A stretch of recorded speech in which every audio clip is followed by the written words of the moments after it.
자, 우리 인사합시다. 은혜 받읍시다. 오늘 이 밤에도 잠언의 말씀을 통해서 또 하나님 주시는 뜻을 깨닫고 또 소망을 발견하게 되기를 주의 이름으로 축복합니다. 우리가 읽은 잠언 14장 19절에서 25절 말씀은 악인의 패망과 의인의 흥왕, 이것을 대조해서 보여주시면서 이것이 공의의 하나님의 섭니다 하는 것을 가르쳐주고 있습니다. 또 오늘 말씀을 통해서 비록 의인의 삶이 힘이 들어도 그것이 주님께서 말씀하신 좁은 길로 가는 길인 줄 믿고 포기하지 않는 그 의인의 삶을 살게 되기를 주님의 이름으로 축원합니다. 그래서 하나님의 섭리로 이 땅에서 우리의 삶도 또 하나님 나라에서 우리의 삶도 하나님이 예비해 놓으신 은혜와 복을 풍성하게 받아 누림으로 이 땅에서 흥왕하는 주의 백성들 다 되시기를 주님의 이름으로 축원합니다. 19절 말씀 같이 한번 읽어보겠습니다. 악인은 선인 앞에 엎드리고 불의한 자는 의인의 문에 엎드리느니라. 아멘. 악인은 19절 악인은 선인 앞에 엎드린다는 것은 악인이 선인 앞에 굴복하게 된다는 말입니다. 악인이 일시적으로 득세할 수도 있고 번창할 수도 있습니다. 그러나 악인의 득세와 번창은 반드시 끝이 있습니다.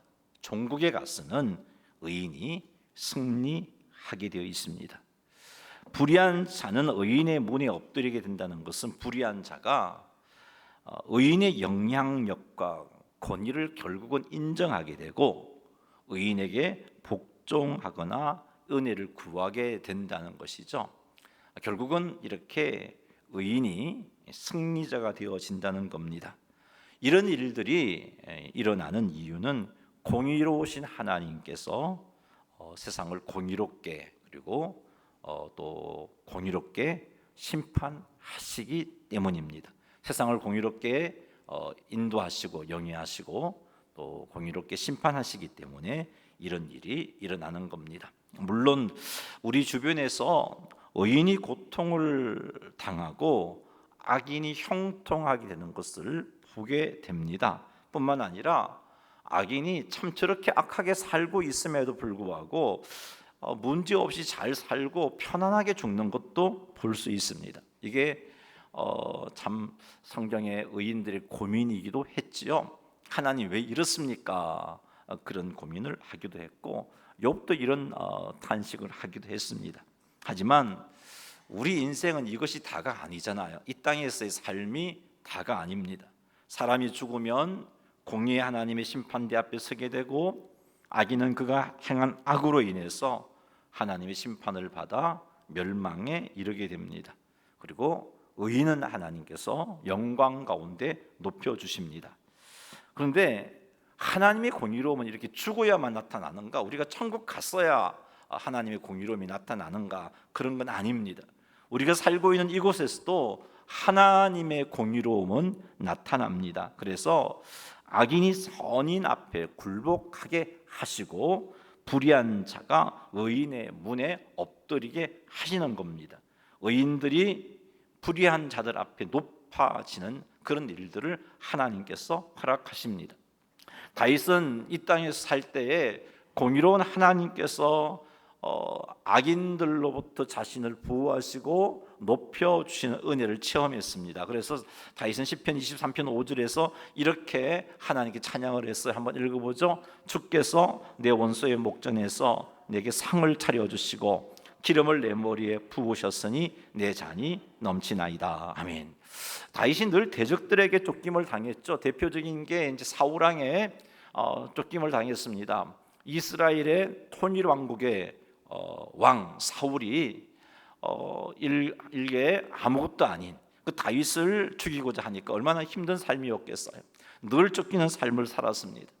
그런데 그런 다윗이 사울에게 쫓기는 가운데 절체절명의 위기 가운데 하나님은 하나님의 방법으로 다윗을 보호해 주셨습니다. 한 번은 사울의 추격 가운데 이제 다윗이 그 추격에 의해서 잡혀서 죽을 수 있는 위기 상황이었는데 그 일이 일어나기 전에 하나님은 블레셋이 이스라엘을 치게 하심으로 말미암아 사울 왕이 다윗 쫓는 것을 그만두고 돌아가게 하심으로 다윗을 보호해 주신 하나님의 은혜의 손길을 많이 경험했습니다. 다윗은 이것을 시편 23편 5절에서 이렇게 표현했습니다. 주께서 내 원수의 목전에서 내게 상을 차려주시고, 원수에게 쫓기고 쫓겼는데 그 고대 건동 지역의 환경은요 굉장히 여름에 햇볕이 따갑습니다. 참 목도 마르고 건조한 그런 상황이죠. 원수가 그 다윗을 잡기 위해서 막 몰아가는데 하나님께서 개입하셔서 원수들이 보는 목전에서 큰 잔치상을 차려놓고서 다윗의 머리에 기름을 부으시면서 그 지쳐있는 다윗에게 힘을 돋워 주시고, 원수들은 다윗에게 손대지 못하고 참 지쳐있는, 쫓는다고 참 힘든 환경 가운데 목도 마르고 배도 고픈 그런 상황 속에서 그 잔치의 자리에 참여하지도 못하고 그냥 그렇게 보고 있는 그 모습을 시편 23편 5절에서 다윗이 이렇게 표현한 겁니다. 주께서 내 원수의 목전에서 내게 상을 차려주시고 기름을 내 머리에 부으셨으니 내 잔이 넘치나이다. 하나님께서 이렇게 다윗을 높여주셨다는 것이죠. 공의로우신 우리 아버지 하나님은 악인들이 의인에게 굴복하게 만드십니다. 불의한 자들이 결국은 의인의 권위를 인정하게끔 하나님은 만들어 가십니다. 그러니 사랑하는 성도 여러분, 하나님께서 공의로우심을 우리가 믿으십시다. 공의로우신 하나님께서 반드시 악인을 선인 앞에 굴복케 하심을 믿으십시다. 이 믿음 가지고 지금 당장에 보이는 것으로 실망하지 말고 하나님의 공의로움을 믿고 소망 가운데 인내하시기 바랍니다. 분명히 말씀하십니다. 의인을 하나님이 높이시고 악인은 하나님이 낮추시고 심판하십니다. 이것을 이 약속을 믿으시며 지속하여 힘들고 어려워도 의인의 삶을 포기하지 말고 지속하여 의인의 삶을 살아가시는 성도님들이 다 되시기를 주님의 이름으로 축원합니다. 20절 말씀 읽겠습니다. 가난한 자는 이웃에게도 미움을 받게 되나 부요한 자는 친구가 많으니라. 아멘. 잠언 14장 20절 말씀은 세상의 현실을 반영한 말씀입니다. 세상에서는 이렇다는 거죠. 세상에서는 가난한 자는 이웃에게도 미움을 받고 부유한 자는 친구가 많다는 것, 이게 우리가 흔히 볼 수 있는, 이 땅에서 볼 수 있는 현상입니다. 20절에 보니까 이웃으로, 이게 가난한 자는 이웃에게도 미움을 받게 된다 그랬는데 그 이웃으로 번역한 히브리어가 레아라는 단어인데 이 레아의 뜻은 친구, 동료라는 의미입니다. 그래서 결국은 그 원어적인 의미를 살펴본다면 가난한 자는 친구에게조차도 미움을 받는다는 겁니다. 미움을 받는다. 친구에게조차도 미움을 받는다. 미움에 해당되는 히브리어가 샤네라는 단어인데요, 증오하다, 싫어하다, 미워하다 이런 말이에요. 가난하면 친구들조차도 싫어하고 미워하고 또 정오도 하고 그렇게 된다는 겁니다. 반면 부유한 자는 친구가 많다라고 그럽니다. 여기 친구라고 번역한 히브리어 아헤브는 사랑하다, 좋아하다라는 동사인데요, 이 동사를 분사형으로, 제가 히브리어를 좀 문법적으로 제가 설명을 좀 하는데 그냥 들으세요. 이 동사를 분사형으로 쓰면은 동사가 명사화가 됩니다. 근데 이 동사가 명사화가 되면서 히브리어가 절대형이 있고 연계형이 있는데 연계형이 되면은 무엇무엇에라는 뜻을 가지게 돼요. 그래서 부자의 친구 이런 의미겠죠. 그렇게 사랑하는, 부자를 사랑하는 자들이라는 뜻이 되어 버려요. 그래서 여기 원어적인 의미는 부유한 자를 사랑하는 사람들이 많다라는 그런 의미가 되는 겁니다. 이게 세상의 현실입니다. 세상은 가난한 친구를 싫어하고 심지어 증오하고, 하지만 부자를 사랑하는 사람들은 너무나 많습니다. 이게 세상의 현실인데 이렇게 살아가는 것이 의인의 삶은 아니라는 거죠. 성도들은 이렇게 행동해서 안 됩니다. 성도들은, 의인들은, 지혜자들은 이렇게 행동해서 안 돼요. 잠언은 말씀하고 있습니다. 그러면 세상의 현실이 20절의 현실이라면 지혜자는, 의인들은 어떻게 살아가야 하는가? 21절과 같이 살아야 된다는 것. 21절 한번 읽어보겠습니다. 이웃을 업신 여기는 자는 죄를 범하는 자요, 빈곤한 자를 불쌍히 여기는 자는 복이 있는 자니라. 아멘. 이 21절 말씀에 의하면 이웃을 업신 여기는 자는 죄를 범하는 것이다 라고 말씀하고 있습니다. 업신 여기다에 해당하는 히브리어가 부즈라는 단어인데요, 이 뜻은 경멸하다, 얕보다, 멸시하다 이런 뜻이 있어요. 가난한 자를 미워하고 정오한다는 게 20절에 나오잖아요. 그런 행동이 결국은 부즈에 해당되는 거죠. 경멸하고 얕보고 멸시하는 것. 자, 그렇다면 가난한 자를 미워하는 것은 곧 이웃을 업신여기는 행동인 거고, 이웃을 업신여기는 행동은 죄를 범하는 행동이다. 이렇게 연결되니까 20절에, 14장 20절에 이런 행동, 세상에서 그냥 쉽게 찾아볼 수 있는 이런 현상들은 하나님께 죄를 범하는 행동이구나 하는 것을 알 수 있습니다. 반면 빈곤한 자를 불쌍히 여기는 자는 복이 있다라고 21절이 말씀하고 있습니다. 여기 불쌍히 여긴다는 것은 단지 감정적으로 아이고 불쌍해, 저 어떻게 하나 이런 것이 아니고요, 그를 공감하면서 그에게 친절을 베푸는 것을 의미합니다. 공핍한 자에게 친절을 베푸는 것, 빈곤한 자에게 친절을 베푸는 것, 그것이 복이 있다라고 그렇게 말씀하고 있습니다. 자, 이것이 바로 의인의 삶인 거죠. 의인은 빈곤한 자를 미워하지 않습니다. 미워해서는 안 돼. 그건 죄니까요. 하나님의 백성들은 빈곤한 자를 불쌍히 여겨야 돼요.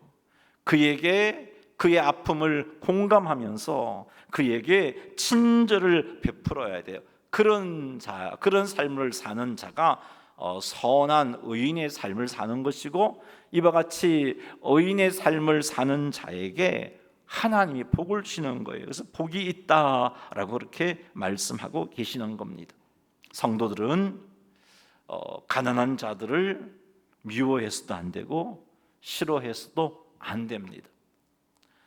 그 가난한 자의 형편이 10년 전에도 가난했고 10년이 지난 뒤에도 가난했다 할지라도 여전히 그를 향한 성도의 마음은 불쌍히 여기는 것, 그의 형편을 공감하면서 친절을 베푸는 것, 그것이 의인의 삶입니다. 지혜의 근원 되신 하나님께서 함께 하시는 성도는, 하나님의 은혜로 의인된 성도는 의인답게 행동해야겠죠. 지혜의 근원 되신 하나님께서 함께 하시는 성도답게 지혜롭게 행동해야 합니다. 그러므로 성도들은 빈곤한 자, 가난한 자에게 친절을 베풀어야 하는 것입니다. 이것이 의인의 삶입니다. 세상의 풍조를 따르지 말고, 세상의 풍조는 잠언 14장 20절의 모습이에요. 세상 사람들에게 쉽게 찾아볼 수 있는 모습이에요. 이것 따르지 말고 우리 주변의 빈곤한 자에게 자비를 베푸시고 친절을 베푸심으로 의인의 삶을 제대로 살아서 공의로운 하나님께서 의인을 흥왕케 해주시는 그런 복을 받아 누리는 성도님들이 다 되시기를 주님의 이름으로 축원합니다. 22절 말씀 읽겠습니다. 시작.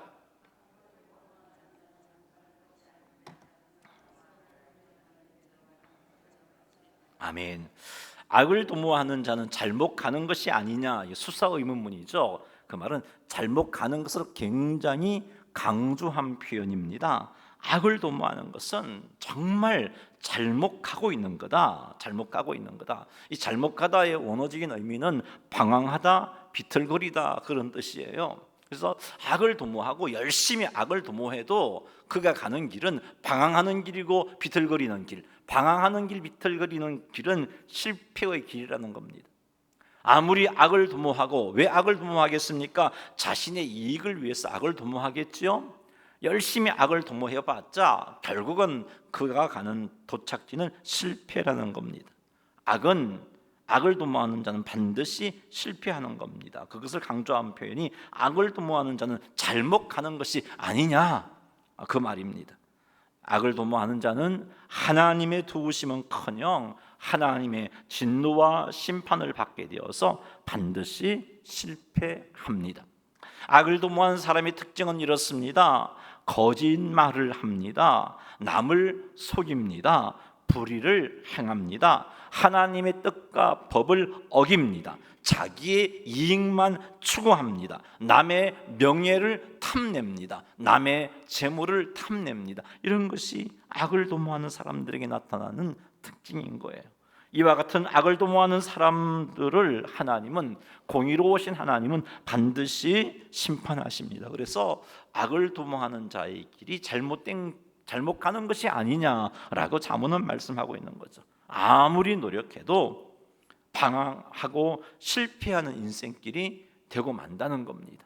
사랑하는 성도 여러분, 악을 도모하는 자에게 방황함과 비틀거림, 즉 실패가 있다는 것을 명심하십시다. 잠언 22절은 이어서 계속해서 말씀하십니다. 선을 도모하는 자에게는 인자와 진리가 있다라고 말씀하고 있습니다. 인자에 해당하는 히브리어가 우리가 참 많이 들었던 단어이죠. 제가 설교 시간에서 자주 언급한 단어인데 헤세드, 히브리어로 헤세드인데 이것이 의미는 신실한 사랑, 신실함이라는 의미도 있고 신실한 사랑이라는 의미도 있어요. 우리 성경에서는 인자라고 번역했습니다. 근데 잠언 오늘 본문에서는 신실함이라기보다는 그냥 신실한 사랑으로 보면 좋겠고요. 왜냐하면 뒤이어서 진리에 해당하는 단어가 신실함을 의미하는 거니까 뒤쪽에 신실함이라는 의미가 나오니까 앞부분에서는 이 헤세드를 신실한 사랑으로 이해를 하시면 돼요. 선을 도모하는 자에게는 인자가 있다고 말씀하시는데 그 말은 하나님의 신실하신 사랑, 신실하다는 것은 한결같다는 말이에요. 한결같은 사랑, 하나님의 한결같은 사랑이 부어진다는 겁니다. 그래서 하나님께서 나에게 약속하신 것들이 반드시 이루어지는 그런 복을 누리게 되어집니다.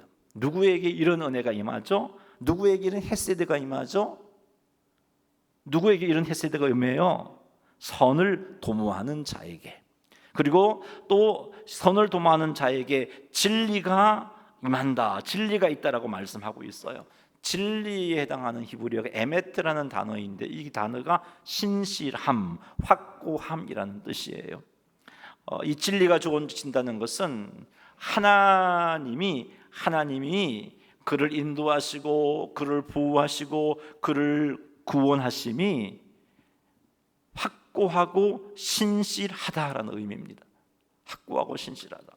결코 하나님이 나를 인도하시고 보호하시고 구원하심에 하나님이 게으름을 피우신다든지 등한히 하신다든지 못 보신다든지 그런 게 아니고 확고하다는 겁니다. 신실하다는 거예요. 이것이 이런 은혜가 선을 도모하는 자에게 임한다는 겁니다. 선을 도모하는 자에게 헤세드와 에메트가 임합니다. 그래서 하나님의 신실한 사랑의 손길과 신실한 하나님의 인도하심과 보호하심과 구원하심으로 선을 도모하는 자의 삶이 형통하다는 것입니다. 사랑하는 성도 여러분, 결코 악을 도모하는 자가 되지 마십시다.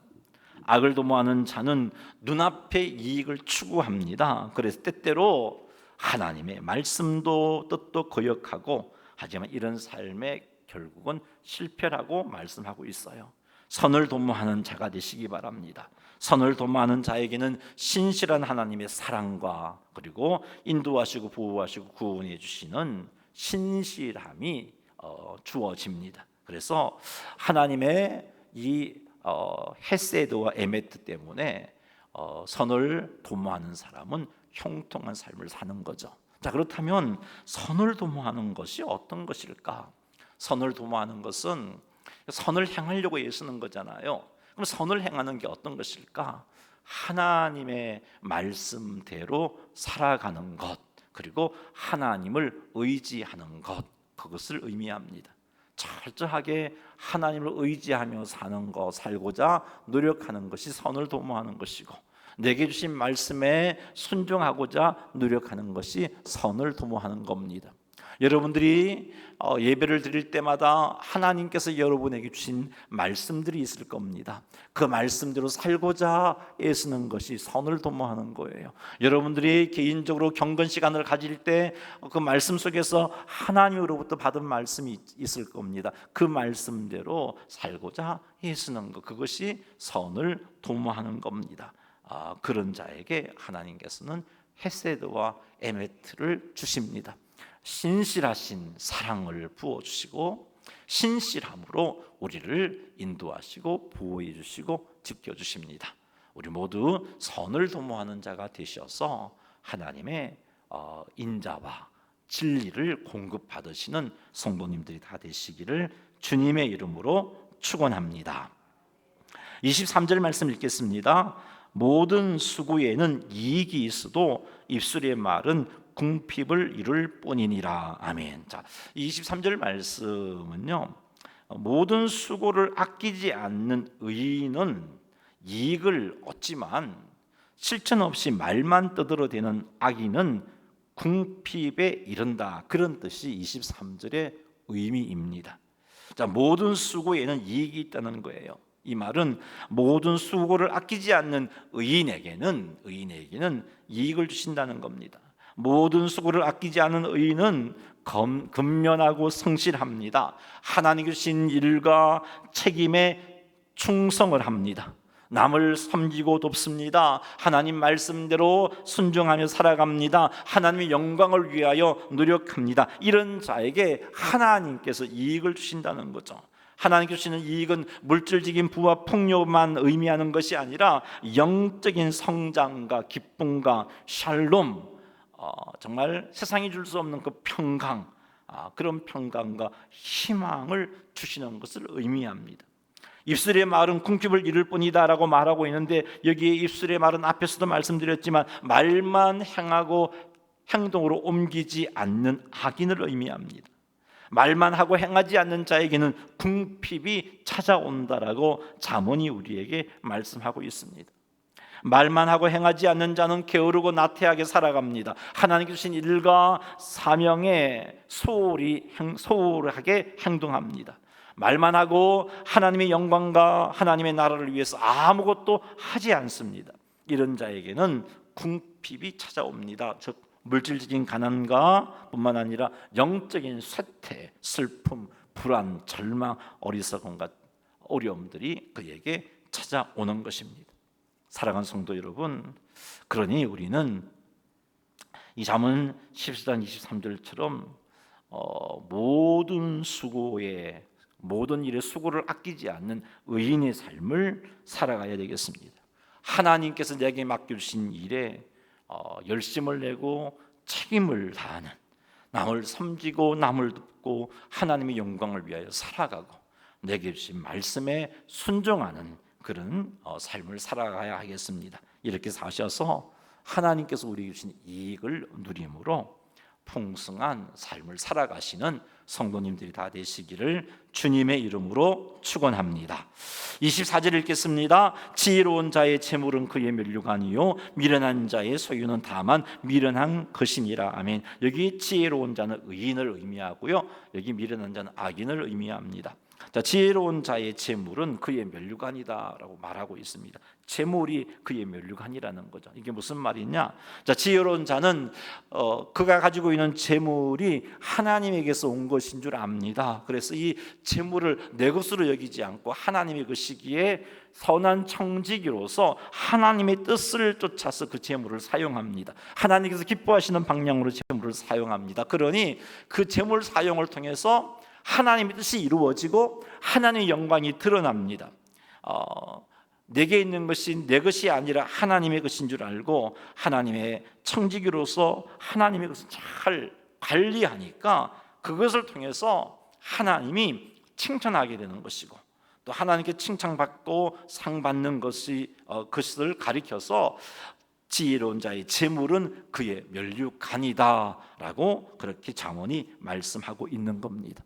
사랑하는 성도 여러분, 우리는 우리에게 주신 이런 물질들을 가지고 우리의 면류관이 되게끔 살아가야 할 것입니다.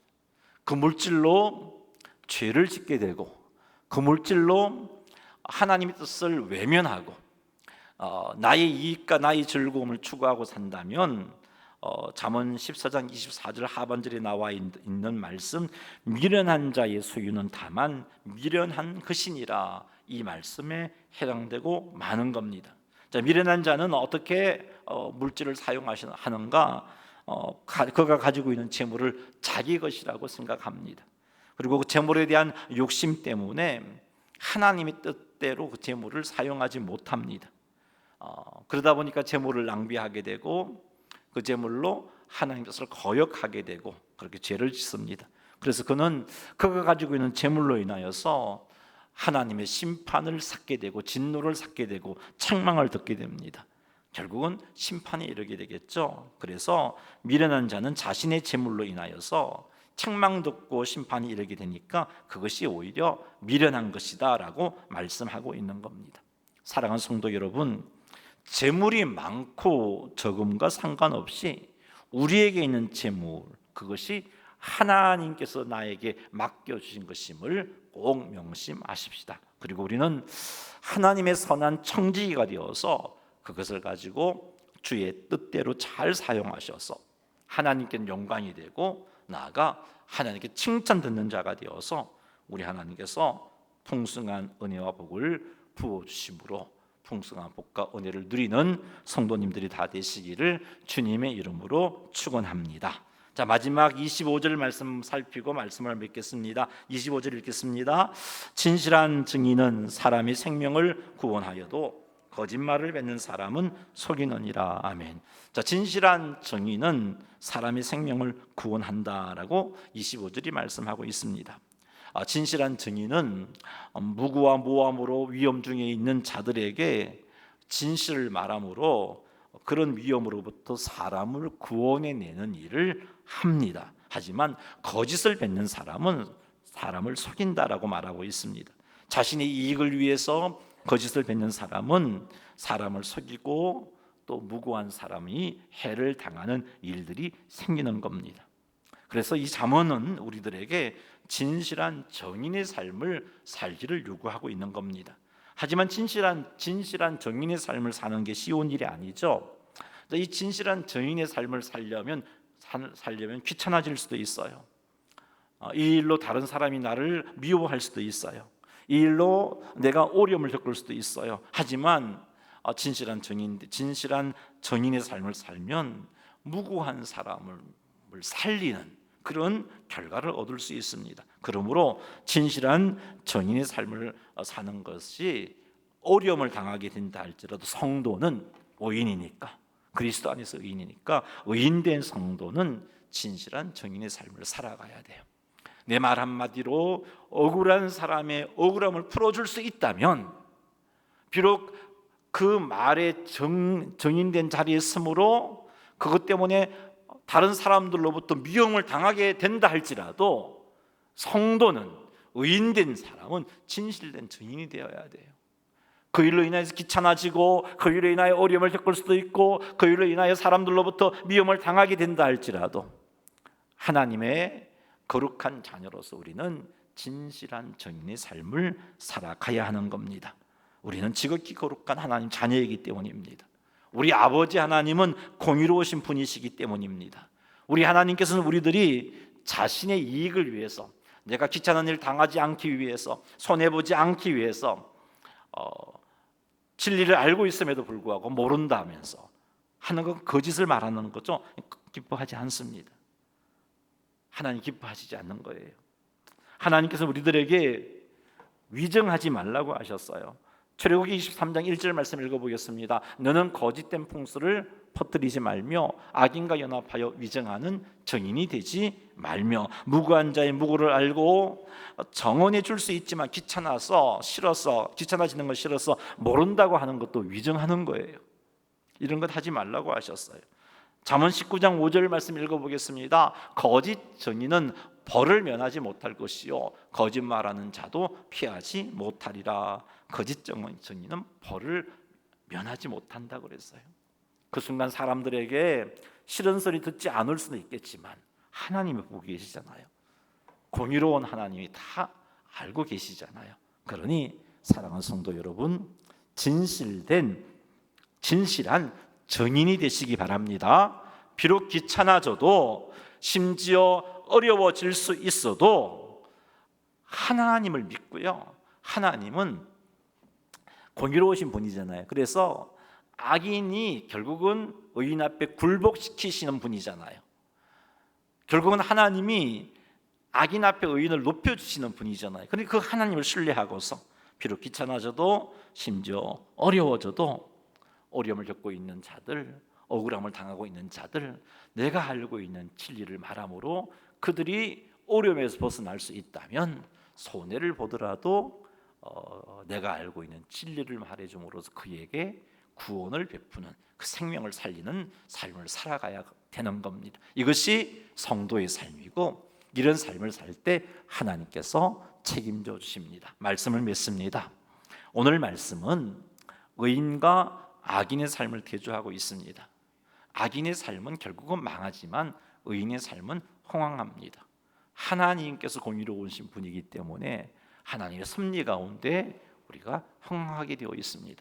우리가 그리스도 예수 안에서 의인 되었다는 사실을 명심해서 비록 어려운 일을 겪는다 할지라도 의인의 삶을 지속하셔서 의인의 삶을 살면서 어려움을 겪더라도 결코 낭망하지 말고 공의로운 우리 하나님을 신뢰하면서 끝까지 의인의 삶을 잘 살아 하나님께 온전히 영광 돌려드리시는, 그리고 하나님으로부터 은혜와 복을 받아 누리시는 성도님들이 다 되시기를 주님의 이름으로 축원합니다. 주 예수